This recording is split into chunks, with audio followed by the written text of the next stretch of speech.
সময়ের সঙ্গে সঙ্গে সোশ্যাল মিডিয়া আমাদের জীবনের অপরিহার্য অংশ হয়ে উঠেছে। আর সোশ্যাল মিডিয়ার অন্যতম জনপ্রিয় মাধ্যম ফেসবুক। রেস্তোরাঁয় খাওয়া থেকে মহাকুম্ভে স্নান, বন্ধুদের সঙ্গে আড্ডা থেকে অফিসের পিকনিক, নানা মুহূর্তেই পোস্ট করা হয় ফেসবুকে।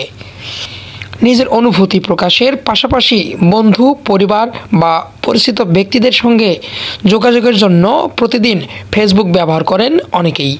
কিন্তু জানেন কি, সারাক্ষণ কিছু না কিছু পোস্ট করতে গিয়ে এমন কিছু পোস্ট করেই ফেলতে পারেন আপনি, যার জন্য জেলেও যেতে হতে পারে।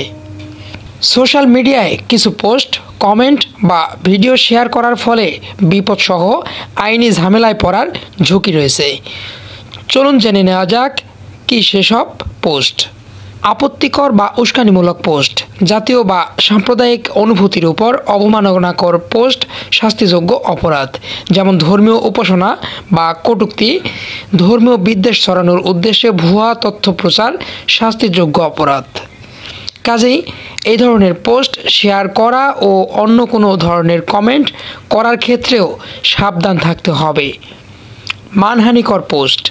কোনো ব্যক্তি বা প্রতিষ্ঠানের সম্মানহানির উদ্দেশ্যে মিথ্যা তথ্য প্রচার করা সাইবার অপরাধ, যেমন কারো বিরুদ্ধে ভিত্তিহীন অভিযোগ পোস্ট করা, কোনো সেলিব্রিটি বা সরকারি কর্মকর্তার বিরুদ্ধে অপপ্রচার, ব্যক্তিগত তথ্য বা ছবি অনুমতি ছাড়া শেয়ার করা, যা ডিজিটাল নিরাপত্তা আইনে জেল ও জরিমানা হতে পারে।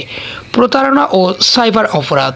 ভুয়া লটারি, অফার বা চাকরির বিজ্ঞাপন দিয়ে প্রতারণা, অন্যের ব্যক্তিগত তথ্য বা ছবি অনুমতি ব্যতীত ব্যবহার করা। ডিজিটাল নিরাপত্তা আইনে জেল জরিমানার বিধান রয়েছে। ফেসবুকে যে কোনো কিছু পোস্ট করার আগে অবশ্যই আইনের বিষয়ে সচেতন থাকা জরুরি। অনলাইনে স্বাধীনতা থাকলেও তা যেন অন্যের ক্ষতির কারণ না হয়, এসব বিষয়ে সতর্ক থাকতে হবে। মিথ্যা তথ্য ও গুজব ছড়ানো সামাজিক ও রাষ্ট্রীয় অস্থিরতা সৃষ্টির উদ্দেশ্যে মিথ্যা তথ্য বা গুজব ছড়ানো শাস্তিযোগ্য অপরাধ, যেমন ভুয়া সংবাদ বা ভিডিও পোস্ট করা, কোনো প্রাকৃতিক দুর্যোগ বা জাতীয় সংকটের সময় ভুয়া তথ্য প্রচার, নির্বাচন সংক্রান্ত গুজব ছড়ানো। তাই যে কোনো নিউজ শেয়ার করার আগে তার সত্যতা যাচাই করে নেবেন। শুধুমাত্র নির্ভরযোগ্য সংবাদ মাধ্যমগুলোকে বিশ্বাস করুন। Mohammad Anwar Hossain, Bhurungamari news desk report.